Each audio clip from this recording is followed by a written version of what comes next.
The Vanishing Room, the 1971 disappearance inside Pitié Salpêtrière Hospital, Paris, France. In 1971, the heart of Paris pulsed with the usual rhythm of city life. The laughter from cafes, the chatter of the boulevards, the metallic rattle of trains beneath the streets. But deep inside one of its most historic hospitals, Pitié Salpêtrière, something darker stirred. That year, Elise Moreau, a 28-year-old psychiatric patient, simply vanished. Not escaped, not discharged, but vanished. Last seen walking down a corridor that should have led to her therapy session. Only, she never arrived. No witnesses, no footage, just a blank space in the hospital's records, and a room number that would soon be removed entirely from the map. Room 438. For decades, investigators, journalists, and even police officials struggled to piece together what really happened inside that crumbling East Wing. Because every lead led nowhere. Every file was incomplete. Every witness either gone or too afraid to speak. And yet, the deeper you look, the more sinister it becomes. Blueprints were altered. Staff logs rewritten. A doctor who tried to expose what was happening was found dead in the Seine. Coincidence? Or part of something much larger? A quiet erasure buried within the walls of a hospital that once treated royalty, prisoners, and the insane alike? This isn't just a story about a woman who disappeared. It's about a system that knew and stayed silent. A network of protection, denial, and cover-up that's kept the truth sealed for more than half a century. Over the next hour, we'll examine the evidence the public never saw. We'll hear from the voices of those who worked in those halls, and follow the trail of missing records that lead back to a single, terrifying idea. What if Elise never left the hospital? Not because she couldn't, but because she wasn't meant to? This is The Vanishing Room, a true crime case that still echoes beneath the tiled floors of Paris. And before we begin, make sure to like, share, and comment below. Your thoughts matter here. Your questions, your theories, even your criticism. It all helps us grow stronger and uncover more of the truth behind the world's darkest unsolved crimes. Welcome to Dark Truth, the night shift at Pitié Salpêtrière, Paris, 1971. The world outside buzzed with student protests, jazz cafes, and the hum of a city recovering from decades of turmoil. But inside the cold, stone walls of Pitié Salpêtrière Hospital, time seemed to stand still. It was just another night shift, or at least that's how it began. The hospital's corridors stretched endlessly, lit by flickering bulbs that hummed louder than the whispers of exhausted nurses. At Ward C, Nurse Colette Durand was doing her routine rounds when she paused by bed 14. The bed was perfectly made. Too perfect. The patient, Elise Moreau, a 24-year-old art student admitted for nervous exhaustion, was gone. Colette checked her chart. Temperature normal, vitals stable. The last entry signed just after midnight. The nurse on duty before her, Bernard Lefebvre, had noted that Elise was resting quietly. But by 3 a.m., she had vanished. No struggle, no sign of escape, no witnesses. The ward's doors were locked from the inside, and the windows sealed with metal bars. Security patrols were light, but in 1971, few expected anyone to disappear from inside a hospital. Yet, that's exactly what happened. By dawn, the administration quietly removed her file from the admissions office. When police were called hours later, the doctor in charge downplayed the situation, saying the patient must have wandered off. But as officers soon learned, Pitié Salpêtrière wasn't a typical hospital. It had secrets buried deep beneath its polished wards. And Elise's disappearance was only the beginning of something far darker than a missing person case. Because when investigators tried to trace her, they found something chilling. No official record of her ever being admitted. No ID number, no insurance file, nothing. As if she had never existed. And yet, several nurses swore they had spoken to her, cared for her, even held her trembling hands the night before she vanished. So who was Elise Moreau? And how does someone simply cease to exist inside one of France's largest hospitals? This wasn't just a disappearance. It was the first clue in what would become one of Paris's most enduring medical mysteries. The investigation that never was. When the sun rose over Paris on that cold February morning in 1971, Pitié Salpêtrière Hospital looked like any other institution starting its day. Doctors hurried in white coats, patients queued for medicine, and nurses exchanged quiet morning greetings. But behind the professional smiles and the scent of antiseptic, a storm was brewing. Nurse Colette Durand had already filed her report, a brief note about the missing patient. But when she went to deliver it to administration, the file was gone. The head nurse told her not to speak of it again. "It's been handled," she said sharply, avoiding Colette's eyes. Handled. The word didn't sit right. By midday, local police arrived, summoned quietly by a concerned orderly who didn't trust the silence surrounding Elise's disappearance. Two detectives, Inspector Morel and his assistant Rousseau, took statements. They walked the ward, questioned nurses, and examined the sealed door to room 321. But the moment they asked for hospital logs and security rosters, the chief medical officer intervened. "This is a hospital, not a crime scene," he said coldly. And with that, the detectives were escorted out. No missing persons report was filed. No public notice posted. For Paris, Elise Moreau simply didn't exist. But Colette refused to let it go. She began asking quiet questions among staff and learned something chilling. Room 321 had a history. Years before, a patient had reportedly leaped from its window, even though the windows were barred. Another had vanished during a fire drill in 1964. Every few years, it seemed, someone went missing from the same room. Colette found an old janitor who'd worked there since the 1940s. He spoke in hushed tones. "They close it sometimes," he said, "then open it again when people forget. But the walls remember." His voice trembled. "That girl, she's not the first, and she won't be the last." For investigators, the lack of records made the case impossible. But for those inside Pitié Salpêtrière, the truth was clear. Something, or someone, was making sure no trace of Elise ever left those walls. And the more Colette searched, the more she realized this wasn't a disappearance that happened by accident. It was a disappearance that had been designed. The cover-up. By the third day after Elise Moreau's disappearance, the story had already begun to fade deliberately. No official inquiry. No newspaper reports. Inside the hospital, staff were warned to remain silent. The director himself issued a memo stating that all discussion of the missing patient is to cease immediately. But Nurse Colette Durand couldn't obey that order. She had seen the panic in Elise's eyes the night before she vanished. The trembling hands, the whispered plea. "They watch me even when the lights are off." And she couldn't forget the strange detail the detectives had noticed before they were forced out. A single hospital slipper, pressed neatly beneath the locked door of room 321, as if someone had tried to slide it through before vanishing. When Colette went to retrieve that slipper the next morning, it was gone. The floor had been scrubbed spotless. Even the doorframe had been repainted overnight. That's when she knew someone inside the hospital wanted this erased.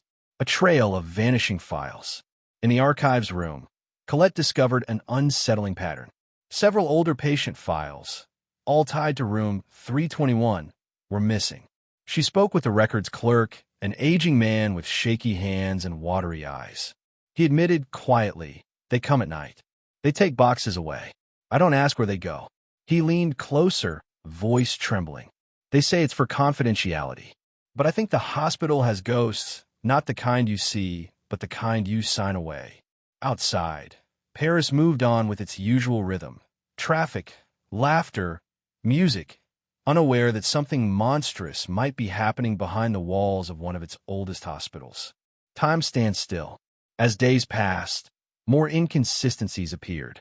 Hospital clocks on the third floor began to stop at the same time, 2:47 a.m., the exact hour Elise was last seen.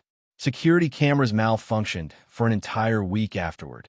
And yet, every morning, room 321 appeared different.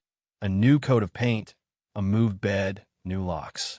It was as if the hospital was trying to rewrite itself, to erase the space where Elise once existed. Colette's few allies began to grow fearful. One orderly, who had sworn he'd seen someone moving in the locked room, was suddenly transferred to another facility. When Colette tried to visit him days later, she found he had resigned and left Paris altogether. But not before sending her a letter. Inside, a single line written in hurried scrawl. "You're next if you keep asking." An unseen hand.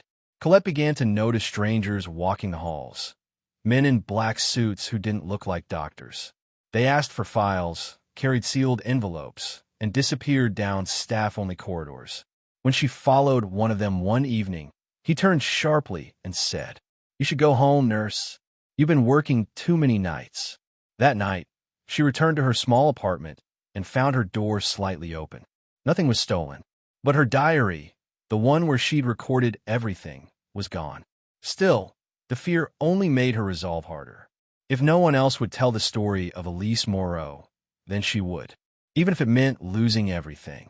Hospitals are places meant for healing. Yet within Pitié Salpêtrière's silent corridors, it seemed a sickness far older than medicine itself had taken hold. One that fed on secrecy, power, and fear. The question now was no longer what happened to Elise Moreau, but how many others had disappeared before her, and how many would vanish again. The basement below. As the days stretched into weeks, Elise Moreau's name vanished from all official records. Her hospital bed was reassigned, her medical chart rewritten. To the outside world, she had never existed. But Nurse Colette Durand couldn't let go. Each night, after her shift, she returned to the forbidden corridors of the hospital, flashlight in hand, fear pulsing with every echo of her footsteps. There was one hallway she avoided during the day, a dim passage that led down toward the sub-basement, sealed off for renovation since the 1950s. She'd heard rumors among the older staff that beneath the hospital lay a warren of forgotten wards, once used to house the mentally ill during the 19th century. Patients the world wanted to forget, souls no one came to visit. And somewhere below, she was told, there was a locked door marked with a single word, experimental. The descent. One night, driven by desperation, Colette slipped away after midnight. She used a stolen keycard and pried open the old maintenance hatch behind Ward C. The air that hit her was thick, cold, and ancient, like a tomb that hadn't been opened in decades. Her flashlight flickered across rusted gurneys, shattered tiles, and peeling paint that curled like burned skin. Old signs in fading paint read, hydrotherapy, observation room, isolation. And then she saw it. A locked iron door, half buried by fallen debris. Painted on its surface, the word she'd heard whispered for weeks. Experimental. Something inside her said turn back. But the other voice, the one that couldn't rest until she found Elise, whispered go on. She pushed the door open. The room that shouldn't exist. The light revealed a chamber of forgotten horrors. Metal restraints still bolted to examination tables. Jars of discolored fluid with labels that had long since faded. Photographs pinned to the wall. Old patient portraits, each with the same cold gaze. And among them, Elise. Her face was unmistakable, though the photograph looked decades older than it should have been. In the bottom corner, a date, April 14th, 1938. Colette's breath caught. That couldn't be right. Elise was born in 1948. This photo, this room, didn't belong in her lifetime. As she backed away, the light from her flashlight flickered across the far wall, revealing a large mirror. Behind her reflection, something moved. A faint silhouette, someone standing just out of the light's reach. When she spun around, the room was empty. But when she looked back at the mirror, the reflection of Elise remained, standing there, smiling faintly, before vanishing completely. What Colette discovered that night was more than a forgotten part of the hospital. It was a portal into its buried sins. And if the walls of Pitié Salpêtrière could speak, they would whisper of experiments erased from history and of patients who never checked out because they were never meant to leave alive. Silenced by the walls. Morning came like a cruel lie. Nurse Colette Durand walked through the bustling corridors of Pitié Salpêtrière with trembling hands and a heart that wouldn't slow. She had seen something no one was supposed to see, and she knew she had to tell someone. But when she tried, no one would listen. Her supervisor brushed her off. The hospital director told her she was exhausted. And when she returned that evening to show them the basement door, it was gone. The hallway itself had been sealed with new plaster, the old signage painted over as if it had never existed. In its place, a gleaming new door read, "Authorized personnel only." Colette froze. She'd walked that hallway every day for years. She knew what she'd seen. But the hospital, the very building, seemed to be working against her. The erased evidence. She tried to retrieve Elise Moreau's medical records, but the file was marked transferred without a forwarding facility. When she checked the physical archive, it was missing entirely. In its place, a blank file folder labeled only with a date, April 14th, 1938. That same date from the photograph she'd seen in the basement. Colette's stomach turned. It was as though someone had rewritten history overnight. She asked the other nurses if they remembered Elise. Most shook their heads, others frowned, as if trying to recall a dream slipping away. Only one elderly orderly whispered, "Don't ask questions about the old wing. The walls remember, and they don't like to be reminded." The cover-up begins. Within a week, Colette's schedule changed without notice. She was reassigned from intensive care to the morgue. Her access key stopped working for several wards, and one night, she returned home to find a note under her door. "For your safety, stop digging." The handwriting was neat, deliberate, and signed. From that moment, strange things began happening. Her mail went missing. Her phone rang in the middle of the night, static on the other end. And once, she swore she saw a familiar face reflected in her living room mirror. Elise, again, mouthing silent words Colette couldn't hear. The hospital's ghosts. In desperation, Colette contacted an investigative journalist from Le Monde, hoping someone outside would take her seriously. But when they arranged to meet near the hospital gates, he never showed up. The next morning, his body was found in the Seine, ruled as suicide. The story was buried before it began. And in the hospital's archives, a single new patient file appeared, labeled Durand Colette. Date of admission, June 5th, 1972. Diagnosis, psychotic episode induced by delusion. Her colleagues never saw her again. The deeper Colette dug, the more the truth buried her. The hospital didn't just hide its past, it consumed it. And anyone who dared to uncover its secrets was swallowed whole, leaving behind nothing but a name on a file and a room that no longer existed. Unearthing the sealed ward. More than 4 decades passed. The year was 2015, and Pitié Salpêtrière, one of Europe's oldest hospitals, was undergoing yet another modernization project. Most of the original 19th century wings had been renovated, except for one, a forgotten corridor long sealed behind layers of plaster and brick. When workers began tearing down a wall for new electrical wiring, they stumbled upon something no one expected. An iron door covered in dust, bearing a rusted plaque with a faint engraving. Sal 438, Isolation Ward. The supervisor assumed it was part of an old structure and ordered it opened. But the moment the latch turned, a rush of cold air escaped, stale, heavy, and unnatural. Inside, the walls were lined with tiles, the kind used in early psychiatric wards. And in the far corner, beneath a decayed bed frame, lay a leather-bound medical file. The name on the cover, Elise Moreau. The file that shouldn't exist. The folder contained fragmented notes, charts written in fading ink, a few black and white photographs, and one sealed envelope marked confidential. When a restoration crew reported the discovery to hospital administration, the entire site was closed off within hours. Security guards appeared out of nowhere, confiscating the workers' phones, warning them not to speak of what they'd seen. But one worker, a young electrician named Julien Lefebvre, had already taken a photo of the room. It showed the bed, the peeling paint, and something else. A faint handprint on the inside of the iron door. Small, delicate, almost recent. When Julien posted it anonymously on Reddit under the caption, "Old Hospital Secrets in Paris," the post was deleted within an hour. His account disappeared, and days later, Julien himself stopped showing up for work. A digital trail. Independent investigators caught wind of the story after Julien's disappearance. One of them, a French documentary podcaster named Clémence Duval decided to dig into the old archives of the hospital and city records. She found that in 1971, 5 patients were listed as discharged, yet no transfer locations were recorded. 4 of the names were traced to nearby institutions. But the 5th?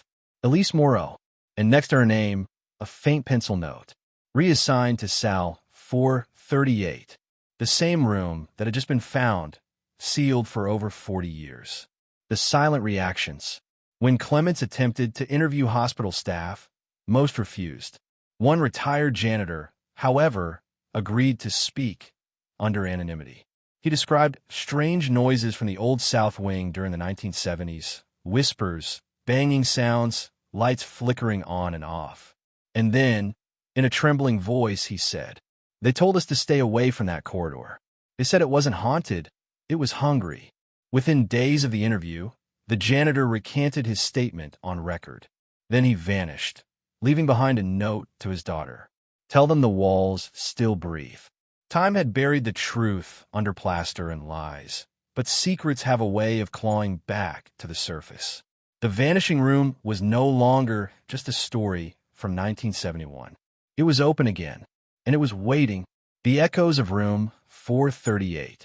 The discovery of Sal 438 became an urban legend whispered through the corridors of Pitié Salpêtrière, a hospital where generations of doctors trained and where thousands of patients had come and gone. But this story was different. It wasn't a myth whispered by nurses during a night shift. It was real, sealed behind stone and time. And now, the world was listening again. The investigators returned. In 2017, a small independent French investigation team, known online as Les Chroniques Obscures, gained restricted access to the old hospital for a late-night filming session. They claimed they had received permission from an anonymous hospital source. The group consisted of 4 members, a journalist, a sound engineer, a local historian, and a skeptic. Their plan was simple: document the site where Elise Moreau was last seen. But within minutes of entering the sealed South Wing, their audio began to distort. The historian's handheld recorder captured low-frequency murmurs, unintelligible but rhythmic. It sounded almost like someone breathing between the walls. Then came the phrase that froze them all. "Je suis encore ici." I'm still here. The footage that never aired. The group's footage was meant to premiere online 2 weeks later, but only 7 minutes were ever uploaded. The clip showed the team walking down a narrow hallway, their flashlights flickering. Then the camera cut out. Authorities claimed that the rest of the footage was unusable due to data corruption. Yet, when audio specialists reviewed the surviving material, they found something peculiar. A heartbeat, slow and heavy beneath the static. When isolated and enhanced, the pattern matched a resting human pulse. But no living person had been inside that room for over 4 decades. The lost files. A whistleblower within the hospital later leaked internal memos that confirmed what many had suspected. The French Ministry of Health had classified parts of the 1971 disappearance case as anomalous. One memo read, "Further investigation discouraged. Potential structural hazard or mass hysteria related to confined area." But buried within the same archive, a photograph surfaced, a black and white image of a woman's outline faintly imprinted on the wall near a patient bed. The tag on the back read, "Sal 438, May 1971, evidence retained for review." Her posture, almost as if she was mid-step, walking into the wall. Patterns of the impossible. For 1971 to 2017, 6 disappearances in hospitals across Europe showed disturbingly similar traits. Each case involved an isolation ward, a power outage, and an unexplainable distortion in security footage.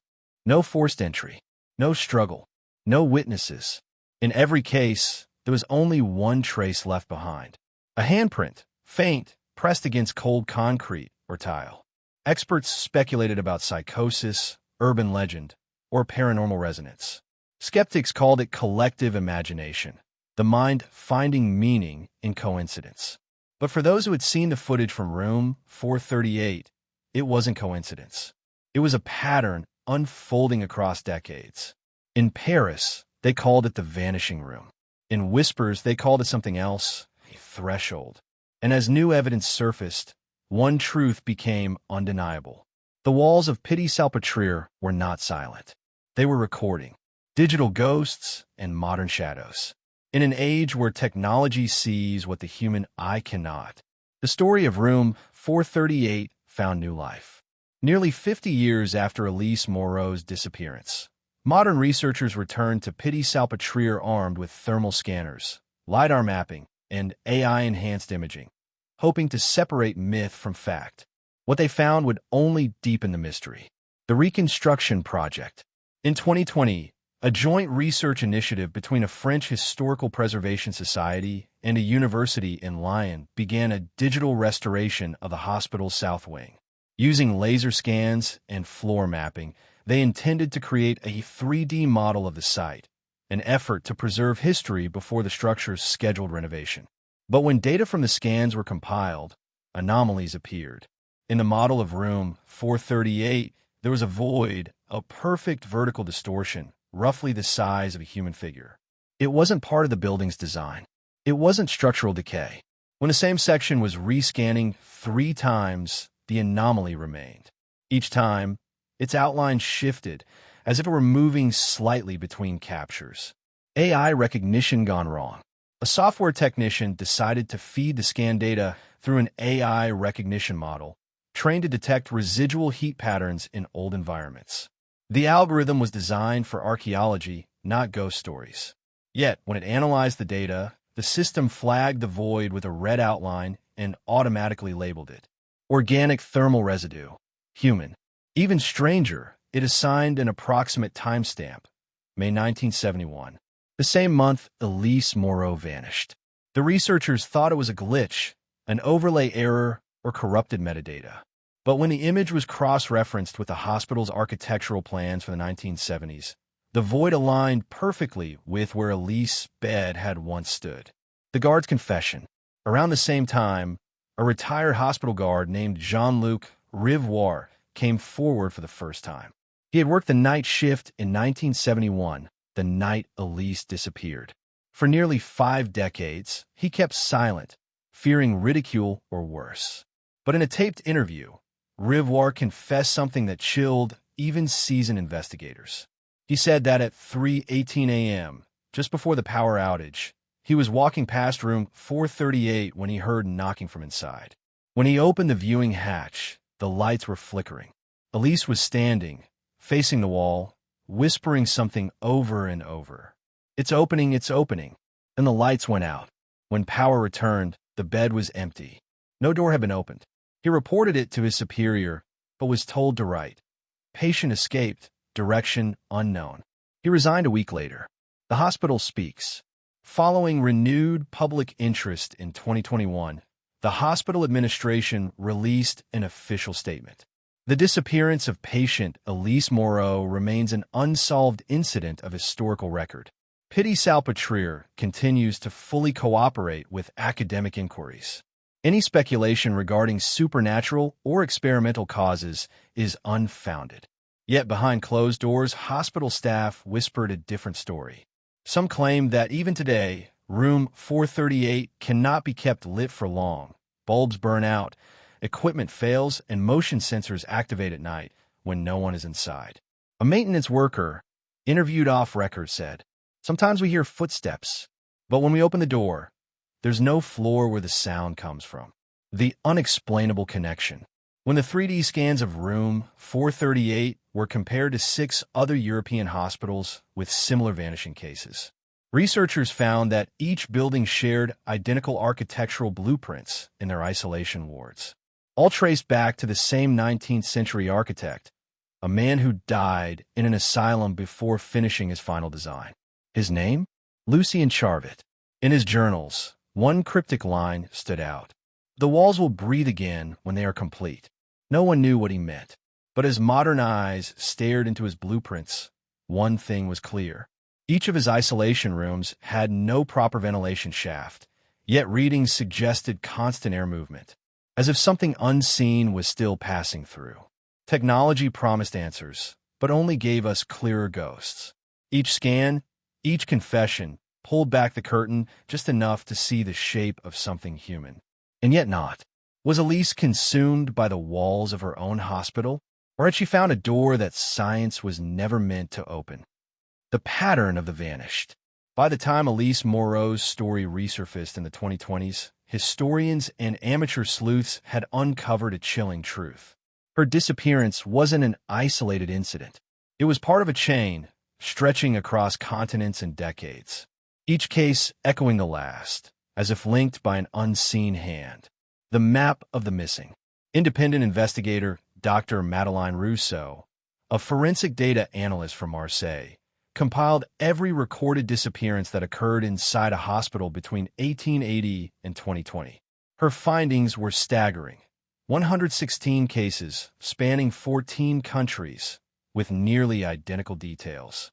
Patients vanishing from locked rooms, no forced entry, no exit logs, no bodies ever found. When plotted on a world map, these locations formed a strange pattern. Not random, not chaotic, but spiraling, as if tracing a mathematical sequence. The center of that spiral? Paris, and at its core, Pitié Salpêtrière Hospital. The hidden files.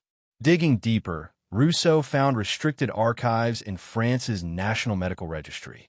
Documents marked confidential medical, non-a divulgar, medical confidential, not for release. Inside were redacted reports dating back to 1897, referencing disappearances of psychiatric nature, and signed by a familiar name, Dr. Lucien Charvet, the same architect-turned-physician who designed the hospital's old isolation wing. His notes spoke of experiments in sensory deprivation and electrical resonance therapy, primitive attempts to manipulate the human brain's perception of space and time. He wrote of walls that could absorb sound, light, even memory, and claimed that prolonged exposure could open the mind to dimensions not meant for the living. At first, it was dismissed as delusion, but every building he designed saw at least one person disappear. The missing blueprint. Architectural historians later discovered that Charvet's final plans contained one missing page, a layout of a resonance chamber, labeled only as Salle de Silence. Translated, the Room of Silence. Room 438 perfectly matched its description. When engineers scanned beneath the hospital in 2021, they discovered an unmarked sublevel, sealed with lead and concrete. Its corridors too narrow for standard construction methods of the 19th century. The walls inside carried faint magnetic signatures, as if something beneath them had once pulsed with electricity. But when attempts were made to open one of the sealed doors, workers reported sudden nausea, hallucinations, and audio distortions. The project was quietly abandoned. Global connections. From Berlin to Buenos Aires, from Tokyo to Cape Town. Hospitals built during the same architectural period share disturbing similarities. In every case, blueprints include unrecorded spaces, dead-end corridors, bricked-up chambers, rooms that don't appear on official plans. One case from 1953 in Buenos Aires tells of a patient who claimed the walls were breathing. In 1969, Berlin, a nurse reported hearing soft weeping from a wall cavity that, when opened, was completely empty, except for a single tooth embedded in the plaster. And in 1974, Lagos, a psychiatric patient vanished during a lightning storm from a ward designed by a French firm, tracing its origins back to Charvet's apprentices. It was as if every new building carried his curse, a blueprint for disappearance. The theory of dimensional fracture. Physicist Dr. René Vallon proposed that the layout of Charvet's designs followed an acoustic resonance pattern that could, under extreme conditions, create localized distortions in electromagnetic fields. He believed that when certain environmental factors aligned, electrical storms, vibrations, and human bioelectric activity, it might trigger what he called a resonance slip, a temporary tear between dimensions of perception. If that were true, then perhaps Elise Moreau hadn't been taken. Perhaps she had fallen into a gap between what we see and what we don't. The modern echoes. In 2018, A maintenance camera inside Pitié Salpêtrière's east corridor recorded a shadow, moving against the direction of a light source. Frame by frame, it passed along the wall, paused briefly in front of the door to room 438, and then simply faded away. Security dismissed it as video compression artifacts. But in the slowed footage, the shape of the shadow was unmistakable. A woman, wearing a hospital gown with the letters Moreau barely visible on the tag. Patterns reveal purpose. And in these walls, in the quiet heartbeat of hospitals across the world, lies a story not of madness or mistake, but of design. Was this the work of a man ahead of his time, or a door builder who never knew what he was unlocking? The room that still breathes. The deeper you go beneath Pitié Salpêtrière Hospital, the quieter it gets. Down there, the air feels thick, not just with age, but with something unseen, something waiting.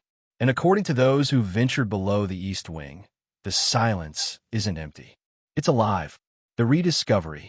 In 2022, a small restoration crew began work on an unused section of the old psychiatric wing, the same corridor where room 438 once stood. They were tasked with replacing corroded wiring and updating ventilation ducts.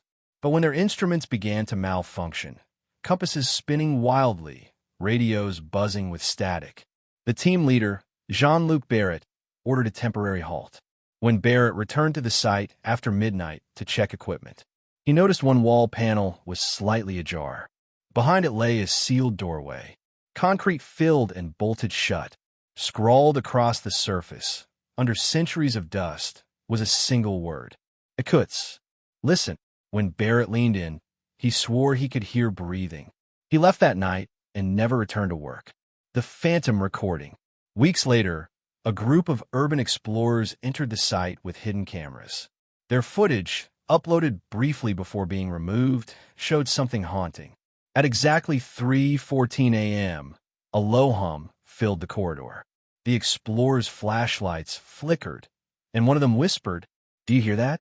It sounds like someone crying behind the wall."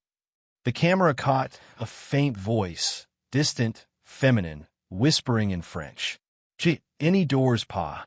I'm not asleep." Moments later, the feed cut to static. No one from that group ever came forward. Their YouTube account, Urban Echo Paris, was deleted within 24 hours. The unreleased report. A journalist for Le Monde, Sophie Dannett, obtained leaked documents from a hospital official. They referenced an internal investigation dated March 2022 titled Incident de Resonance, Sal 438. The report confirmed that sound sensors had registered low-frequency pulsations in the substructure of the East Wing, vibrations that corresponded to a human heartbeat. Yet, no living being was detected in that area. The report concluded with a chilling line. The resonance persists despite isolation. And beneath that, subject may still be present. The modern connection. Around the same time, an American neurologist, Dr. Simon Keller, published a study on post-resonant environments, places where intense electromagnetic or acoustic exposure leaves behind measurable distortions. When shown the blueprints of Pitié Salpêtrière, Keller simply said, "That structure is not decaying. It's recording." He theorized that walls, like analog tape, can absorb energy, even emotion, under the right resonance. If Charvet's designs truly manipulated those frequencies, then room 438 might not be haunted by ghosts, but by a memory endlessly replaying itself. The final theory. Some believe Elise Moreau never vanished, that she's still there, in a space folded between seconds, a thin place where time does not pass, where the echo of 1971 still hums quietly beneath the modern hospital floors. Others suggest the resonance chambers were designed for more sinister purposes. Human experimentation hidden behind the guise of psychiatric care. The hospital denies all allegations, but the pattern of vanished patients, the missing blueprints, and the electromagnetic anomalies remain unexplained. And then there's the most unsettling theory of all, that the disappearances were not accidents, but invitations a doorway built not by mistake, but by design. Maybe the vanishing room isn't a room at all. Maybe it's a threshold, a mirror held up to our world, showing us how thin the line between existence and oblivion really is. The question isn't where Elise went. It's whether she ever truly left. The Vanishing Room, true crime, closing narration. 50 years later, the question still lingers.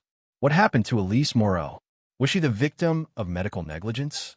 A pawn in secret psychiatric experiments that went too far? Or simply a name erased to hide a system's failure? Every file point to silence. Every silence point to guilt. And maybe that's the true horror of this case. Not that one woman vanished, but that so many people made sure we'd never find her. Even today, parts of Pitié Salpêtrière remain off-limits to the public. And beneath those halls, the same air vents the same walls. Some say you can still hear the faint hum of room 438, a pulse that never stopped. The story of Elise isn't over, because until truth is found, no disappearance ever truly ends. If this story shook you, help us keep digging deeper. Like, share, and comment your thoughts below. We want to hear from you, your insights, your theories, your criticism, because every voice here makes our investigation sharper and our resolve stronger. Until next time, stay vigilant, and remember, truth hides in the dark, but only for those who stop looking.